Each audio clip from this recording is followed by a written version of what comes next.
the Johnson's Wax Program with Fibber, McGee, and Molly.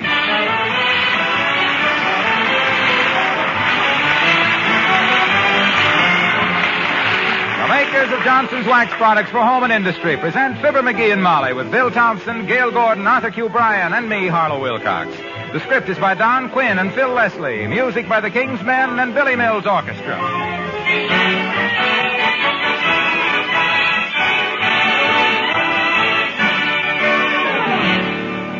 Fibber and Molly join us in a moment.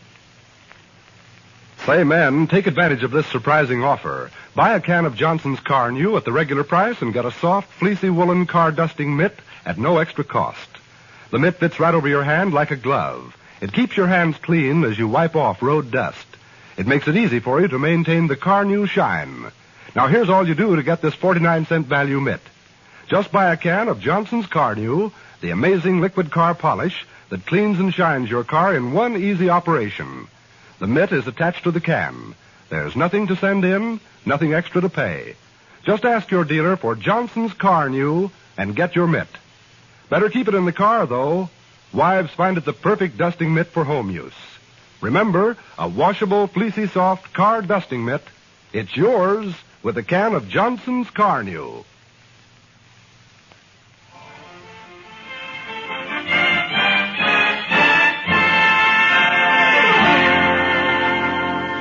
Nobody can be more nauseatingly pious about being a good citizen than the fellow who spends his life getting traffic citations fixed, dodging jury duty, and forgetting to vote. Like the fellow at 79 Wistful Vista sounding off to his wife right now as we join Fibber, McGee, and Molly.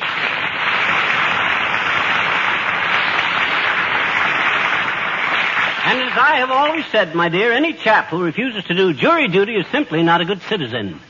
That isn't what I remember you're always saying. It ain't? No. As nearly as I can remember, you've always said that any peasant who got stuck for jury duty was a linthead. And a yokel with no connections. Oh? And that if you ever got a jury summons, you had more ways of getting out of it than a bookworm in a loose-leaf diary. I said that? You said that. I certainly must have been joking. Oh, I can understand why a citizen like me hesitates to take his valuable time for cases of no consequence. No sensible judge is going to waste a guy like me time. Waste a guy like me's time. Waste a guy's like me. What I mean is, I am always ready to serve my community as a juror when a case comes up worthy of my best judgment. I see by tonight's Gazette that the bus company is suing the city of Wistful Vista for $500,000 damages. I read that too, dearie. The bus company says their equipment is being ruined by the bad paving. That's right. And I believe it. I got on a bus last week, and when I handed the conductor my fare, he gave me a crash helmet and 4 Band-Aids. Yeah, there's a chuck hole full of water on 14th Street that's getting so big the city don't know whether to fill it in or stock it with big mouth bass. Anyway, a lawsuit like that is big enough to need men like me on the jury, and I have decided to serve. When did you get your summons? I didn't get any summons. I'm volunteering. Is there a ventriloquist in the room? I recognize the voice, but the words are so strange. I says I'm volunteering. A case involving $500,000 needs men of my caliber. Besides, $6 a day in meals is McGee. nothing. Huh? You remember the last time you volunteered for something? When was that? The time the magician at the Bijou asked for a volunteer and you stepped on the stage, tripped over the footlights, and fell into the bass drum. I'll say I remember it. The orchestra was sleeping through the magician's act, and when I hit the drum, they thought it was a downbeat and started the overture again. The stagehand heard it and opened the curtains, and when the electrician saw the curtains open, he turned on the house lights, and that was the cue for the acrobats, and 10 tumbling Turks came cartwheeling across the stage. Rabbits and pigeons and ducks flew in all directions, and the magician sat right down in the middle of the stage and cried like a baby. And you said you'd never volunteer for anything again. Now, this is different, kiddo. This is a big case.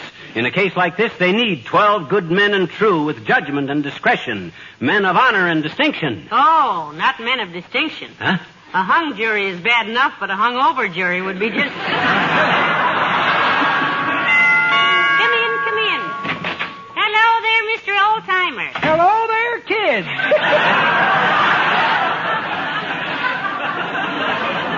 Hi, old-timer. Hey, you ever had any jury experience? Just how do you mean, Johnny? Experiencing what? Taking them, serving on them, arguing before them, or bribing them? Have you ever served on one?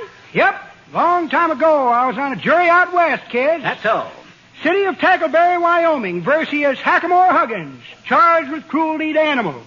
What kind of cruelty to what kind of animal? Well, he rid his horse into a movie theater and made it stand there right through 2 Western pictures with singing cowboy. Well, hanging is too good for a man like that. Did he have a fair trial? He sure did, Johnny. Judge asked him, does he plead guilty or not guilty? Hackamore tells him to go fry a pack mule. Before the man's a writ of Marvis Provinus, and the persecuting attorney leaps up and yells he's guilty of inciting to somnolence and malfeasance of forethought. The judge bangs his gavel down and says, for everybody to shut up, or he'll charge them all with dilatory repugnance, citing the old statute of 1897, which provides for injunctive discipline in cases of common arson and separate reluctance.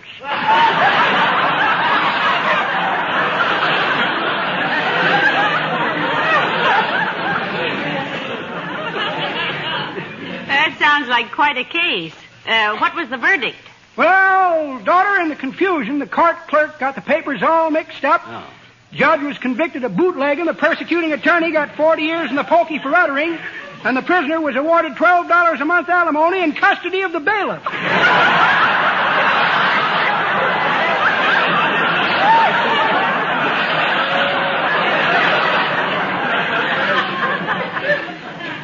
Why, yes, Johnny. I just wondered how to get on a jury is all. There's a big case coming up downtown that needs guys like me on the jury. Why don't you come along? Oh, not me, Johnny. I don't like courtrooms. Guess I'm just allergic to policemen. Cops make you nervous? Nope. But all that blue surge makes me sneeze. I remember one time Papa was being tried in court. Your father being tried for what? Reckless driving. Drove a golf ball through the mayor's bay window. What did he get? 28 days, 2 under par. I think legal work is so fascinating. My Uncle Dennis studied law, you know, but he just couldn't make the grade. Well, it's a pretty tough course, daughter. He didn't mind the course, but every time he tried to pass the bar, he got hit with a swinging door. That's pretty good, Johnny, but that ain't the way I heard it.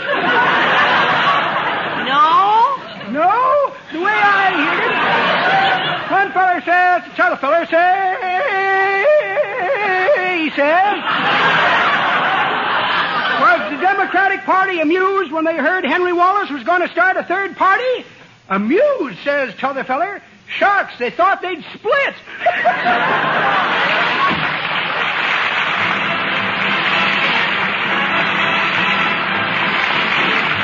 Billy Mills in the orchestra, and beg your pardon.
Won't be far now. What if they don't want you to serve on this jury, dearie? What do you mean if they don't want me? Of course they'll want me. I'm a shrewd judge of character, got the kind of mind that can weigh evidence, and I play a smart game of contract bridge. What good is knowing how to play bridge? Oh, don't be naive, Tootsie. With 12 jurors locked up together for weeks and weeks, what do you think they do all that time? Discuss the case? I knew a guy once made 17 bucks. Wait a minute, McGee. Here comes Mr. Williams, the weatherman. Huh? Where? Oh, hi, Foggy, old man. Hello, Mr. Williams. Hello, Mrs. McGee. Hello, McGee. Nice day, isn't it? If I do say so on behalf of my entire department, which strives from day to day to correlate and disseminate pertinent information from our meteorological instruments for one and all. Take it again from nice day, Foggy. I got my foot caught in a dangling participle. Say, I'll bet you do have some mighty valuable instruments in your office, Mr. Williams. Oh, indeed we do, Mrs. McGee. Take our anemometer, for instance. That's the instrument which measures the velocity of the wind. Yes? Is that delicate? It is so delicate that it once registered a man practicing a trumpet solo in the back room of a Harlem nightclub. With a derby hat over it. How about humidity, Foggy? I suppose you can register the perspiration on a horsefly walking up a slippery horse on a hot day. Oh, we do better than that, McGee. Hmm? Our instruments have indicated the approach of our district inspector at a distance of 3,000 miles. What has your district inspector got to do with the humidity? He is a drip. Of course, the barometer is really the basic weather instrument. Accurate, is it, Mr. Williams? Almost too accurate, Mrs. McGee. It reacted very oddly every afternoon about 5 o'clock for a long time until we discovered what caused it. What was that? The janitor always came through about that time whistling stormy weather. But for delicate instruments, you should see our seismograph. Seismograph. Does that tell what size a storm is going to be? No, that registers disturbances of the Earth's crust, tremblers, and earthquakes. How far away can it register in earthquakes, Well, it's not so much the distance, McGee, but the intensity. Oh? Our seismograph is so delicate that it registers the quiver on the back of the cigar store Indian at 14th and Oak Streets. Come over and see it sometime. The quiver? The quiver. Good day. Probably.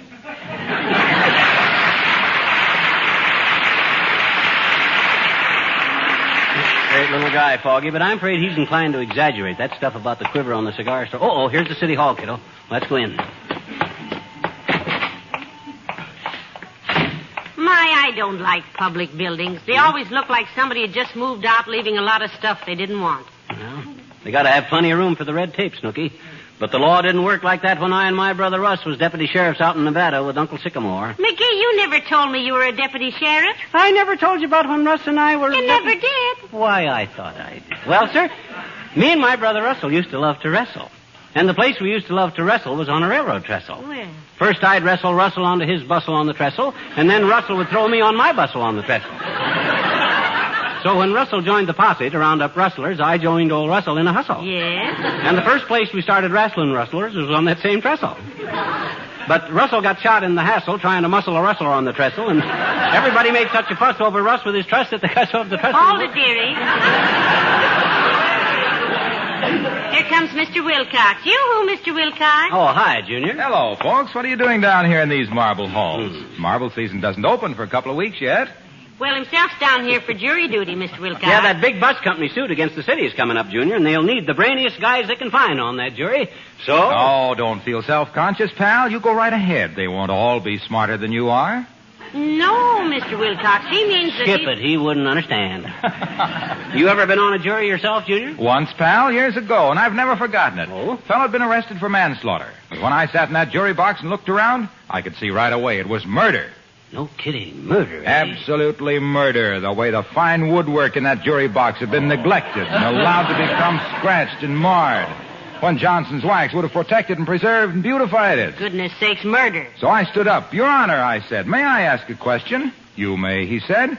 So I said, Your Honor, do you realize that a liberal coat of Johnson's wax on the fine woodwork in here will give it a luster and a beauty that will add good taste and dignity to your court? Oh, malfeasance. Do you realize, I said, that just as a housewife uses Johnson's wax to protect and beautify her most treasured possessions, her fine furniture and woodwork and picture frames, so can you use Johnson's wax to bring out the beauty of your desk and your gavel and the frame around your law school diploma. He's making that up. Well, there was a babble of voices, and the judge pounded his gavel on the desk. Lucky it wasn't on your head, Omaha. Order, he shouted, order! I'll be glad to take your order, Your Honor, I replied graciously, taking out a pencil and a book of blanks, and I started to write up... No. Look, Waxy. Yes, pal? Get to the point, will you? You were trying a case when this started. How'd it come out? Wonderful, pal. When the judge saw how Johnson's wax worked on the woodwork, he was so happy he dismissed the case. So long, folks. So long, Howell.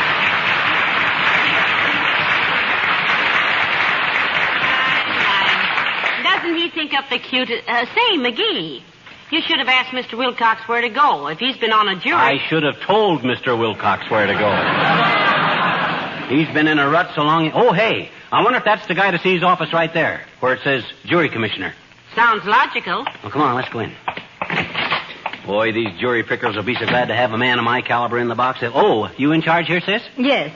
Sit down there at the desk, please, and fill out a blank. Well, now, look, sis, I came down here... Just write out the reasons why you can't serve on the jury.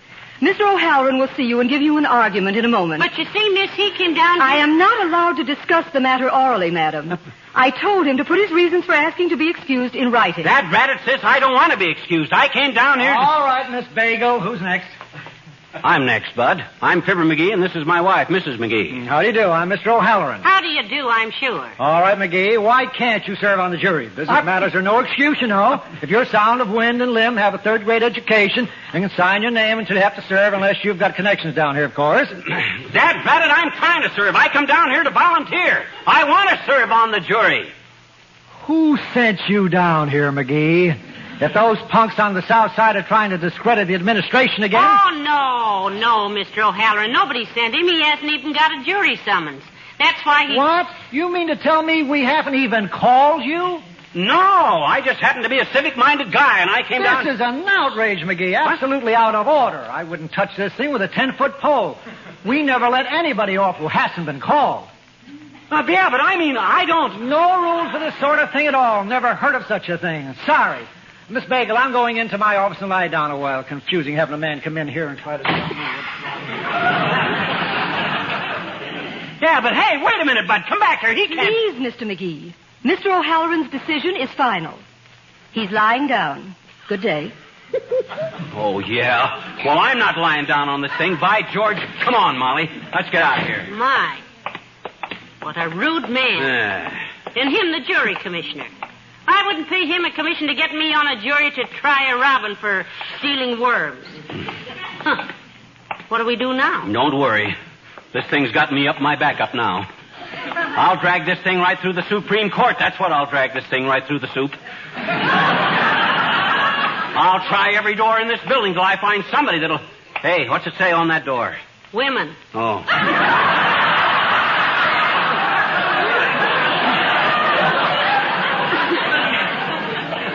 Well, I'll try every other door then. I'm going to take this thing right to the... Oh, look who's coming. Who? Doc Gamble. Hi, Doc. Hello, Petty Cash. Hello, Molly. Hello, Dr. Gamble. Nice to see you. What brings you down here, Satchel Tummy? Your medical license been revoked again? Not this time, my boy. Although they warned me that I'm violating my sacred duty to humanity by continuing to keep you alive. I promise to think it over. Oh, yeah? Uh-huh. The only way you keep anybody alive is because I pour everything you give me out the kitchen window as soon as you leave. Really? Yeah. No wonder you can't grow any geraniums in that window box, my boy. Yeah, you said it. The only medicine you ever prescribed for me that was any help is those green pills you give me for a cold. They're terrific for opening up the drain in the kitchen sink. Now,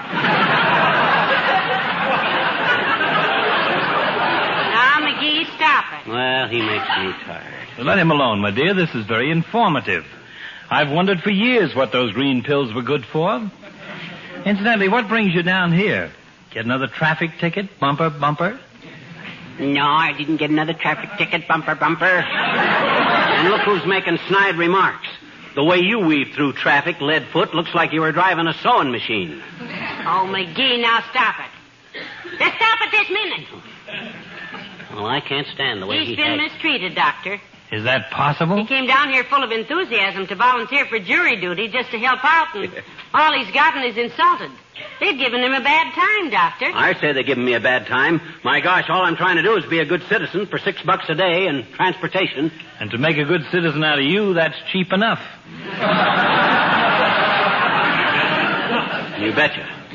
By George, I come down here to be on a jury, and by George, I'm going to be on a jury. By George, if I have to stand the whole fiduciary system on its ears. A very worthy project, my boy. Well, why do these guys have to look at me like I was a crook? Try to be a good citizen and everybody thinks you got an angle. I know how you feel. It's ridiculous. Well, of course it is. He's trying his best to help. Well, look, McGee, why don't you drop down and see the DA? He's a friend of mine. Oh, Mr. DA, I've heard of him. Yeah, what time does he go on? 9:30 Eastern Standard. Oh, no! Our district attorney, right down the hall here. Oh. Tell him I sent you, and just explain the whole thing to him, like you did to me. Swell, Doc. Tell him you have no angle. You just want to be a good citizen. That's right. Well, swell, Doc. Thanks a lot. I'll go see him. And McGee. Yeah? Before you go, just between us, old boy. Yes, pal? What is your angle? I haven't got it. Hey, what are you talking? I haven't got any yet.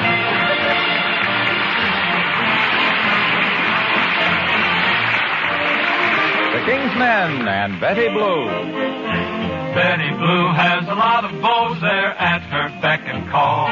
They all love her, and goodness knows Betty likes them all. Betty Blue likes Bobby Gray. She likes Bill White, too.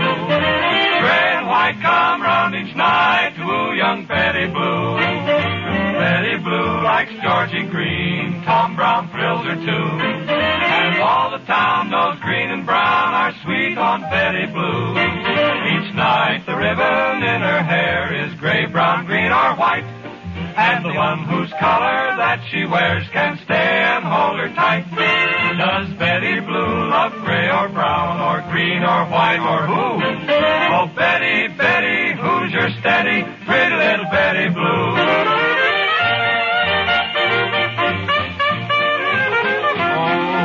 Betty Blue met Charlie Black, and ooh, she likes him too.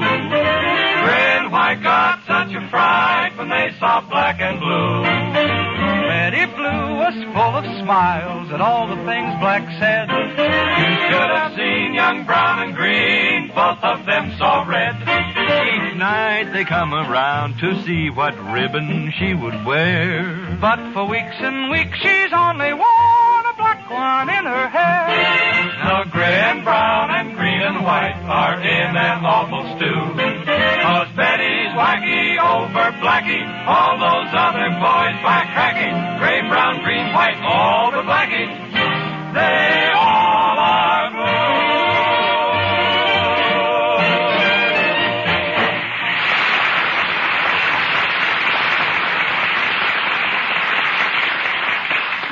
Well, thanks a lot, Mr. D.A. You call the judge and tell him we'll be right over there. Well, come on, Lana, let's go. Thank you, sir. Yeah, save a lot of actors that way. Wasn't he nice, McGee? Yeah. Now I think we're getting someplace at last. Where was it he said to go, dearie? Judge who? Judge Barton. He's the one trying the bus company case, and that's the jury I want to be on, kiddo. Boy, oh boy, $6 a day just for sitting. Hey, here's the courtroom.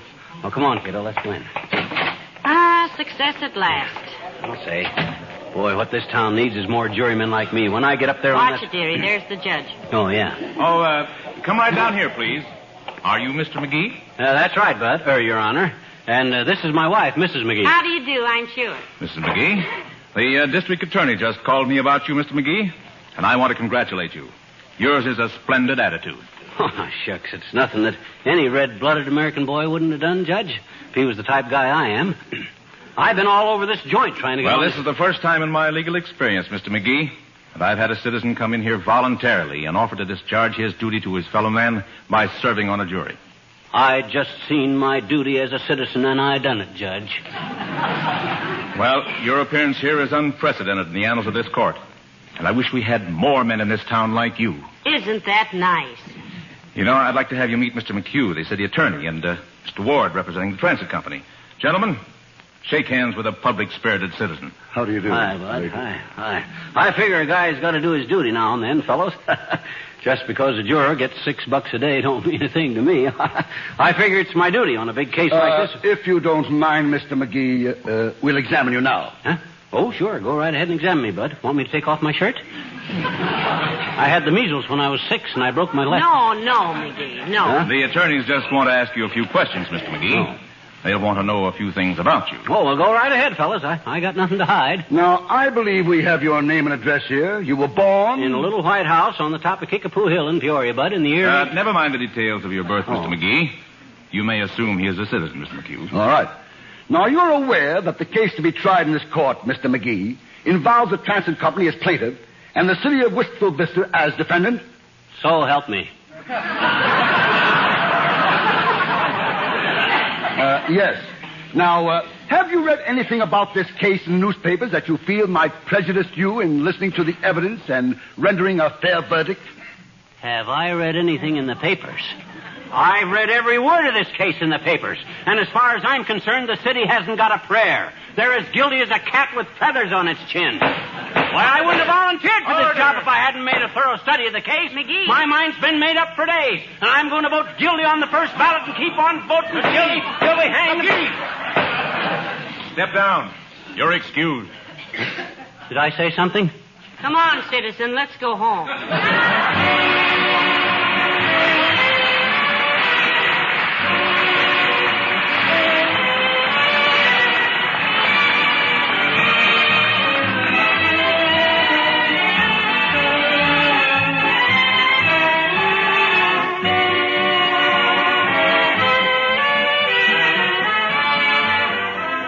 Fibber and Molly return in a moment. The new Johnson's Drax, D-R-A-X, will do wonders for your clothes. It's a completely new, completely different wash day aid. Drax actually makes clothes look like new, gives them a soft, smooth finish. Not a starch, not a soap. Drax is a miraculous wax rinse made only by the Johnson's Wax people. It's easy to use, too. You merely add a little Drax to your final rinse or starch solution. What happens? Drax coats the fabric with invisible particles of stain-resistant, dirt-resistant wax. The result? Your clothes have that like-new look, have a soft, smooth finish. Clothes stay clean longer, too, and are easier to wash next time. They're loads easier to iron, 20% easier by actual test. Try Drax for shirts, dresses, blouses, bedspreads, anything you wash. Ask for Drax service at your laundry and dry cleaners. You'll be amazed by the smooth, like-new look your clothes have. Remember, that's Drax, D-R-A-X, made by the makers of Johnson's Wax. Ask for Drax.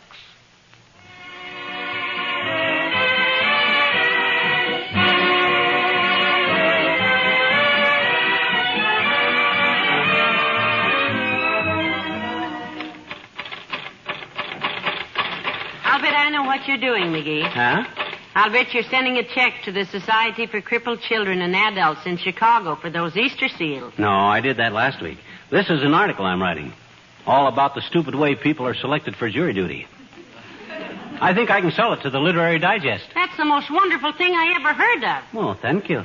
Particularly when you consider the Literary Digest hasn't been published for about 10 years. Huh? Oh, good night. And we hope all of you listening will remember that every Easter seal you buy helps a crippled child.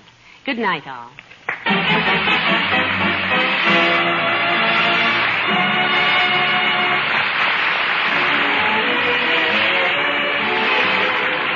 The makers of Johnson's Wax products, Racine, Wisconsin, bring you Fibber, McGee, and Molly each Tuesday night. Be with us again next week, won't you? Good night.